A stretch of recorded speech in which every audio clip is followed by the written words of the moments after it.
Halo, perkenalkan, saya Milenia Arlia Kumontoy dari Program Studi Ilmu Kesehatan Masyarakat Universitas Negeri Manado. Kali ini akan membahas sedikit mengenai epidemiologi infeksi dan penyakit genital chlamydia. Sekarang kita bahas mengenai apa itu chlamydia.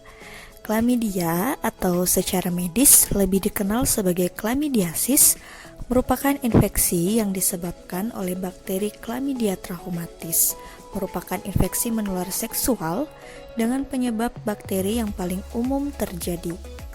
Infeksi ini seringkali bersifat asimptomatik. Pada wanita, dapat menimbulkan gejala berupa peradangan pada serviks, disertai dengan timbulnya sekret berwarna keruh hingga kekuningan, dan pada pria dapat muncul sekret dari penis. Di sini teman-teman bisa melihat ini merupakan salah satu contoh di mana terjadi erosi dan eritema pada serviks akibat infeksi chlamydia. Setelah pengertian dari chlamydia, sekarang saya akan membahas mengenai patofisiologi dari chlamydia itu sendiri. Masa inkubasi dari infeksi chlamydia umumnya berkisar antara 7 hingga 12 hari. Walau infeksi tersering terjadi pada traktus genitalia, infeksi ekstragenital juga dapat terjadi. Infeksi pada umumnya akan menyebabkan inflamasi pada uretra dan serviks. Sekitar 50% pria yang terinfeksi dan 80% wanita yang terinfeksi tidak menyadarinya karena asimptomatik.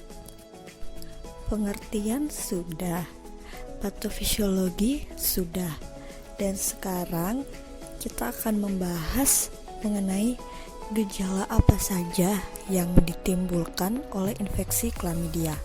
Jadi yang pertama itu ada sakit perut bagian bawah, keputihan yang jauh lebih banyak dari biasanya dengan warna yang cenderung kuning serta berbau busuk, perdarahan yang terjadi di antara siklus haid, demam ringan, sakit saat melakukan hubungan seks, perdarahan setelah berhubungan seks, pembengkakan di vagina atau sekitar anus, iritasi di rektum, rasa terbakar saat buang air kecil, penis mengeluarkan cairan berupa nanah, cairan yang encer atau putih dan kental seperti susu, dan yang terakhir testis bengkak dan nyeri saat ditekan. Penyakit chlamydia bisa menyerang siapa saja nih teman-teman. Namun, teman-teman akan beresiko tinggi terkena chlamydia jika yang pertama aktif secara seksual sebelum berusia 25 tahun. Lalu sering berganti-ganti pasangan seks, tidak menggunakan kondom setiap kali berhubungan seks dengan pasangan yang berbeda, dan memiliki riwayat penyakit kelamin. Nah, untuk mengurangi resiko, sebaiknya teman-teman praktikkan seks yang aman dan lakukan tes secara rutin ya. Tapi teman-teman tidak perlu khawatir, karena infeksi chlamydia ini dapat dicegah dengan menggunakan kondom dengan benar setiap kali berhubungan seksual, membatasi jumlah pasangan seks, menghindari douching atau teknik mencuci vagina dengan menyemprotkan larutan khusus ke dalam saluran vagina, di mana larutan ini merupakan larutan yang berisi zat-zat kimia yang berbahaya bagi vagina. Lalu yang terakhir, melakukan tes secara rutin.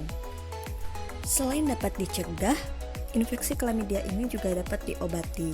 Dan pengobatan di rumah yang teman-teman bisa lakukan itu seperti melakukan diet sehat dan minum suplemen Echinacea atau tanaman yang dapat membantu meningkatkan sistem kekebalan tubuh. Lalu pengobatan selanjutnya adalah pemberian dosis obat oleh dokter sesuai dengan keparahan kondisi dari teman-teman sendiri. Lalu yang terakhir, hindari berhubungan seks untuk sementara waktu jika teman-teman masih dalam masa-masa pengobatan. Video ini saya buat untuk memenuhi ujian akhir semester dari mata kuliah epidemiologi penyakit reproduksi. Dan untuk link referensinya akan saya taruh di description box. Jangan lupa dicek ya teman-teman. Terima kasih telah menonton, semoga membantu.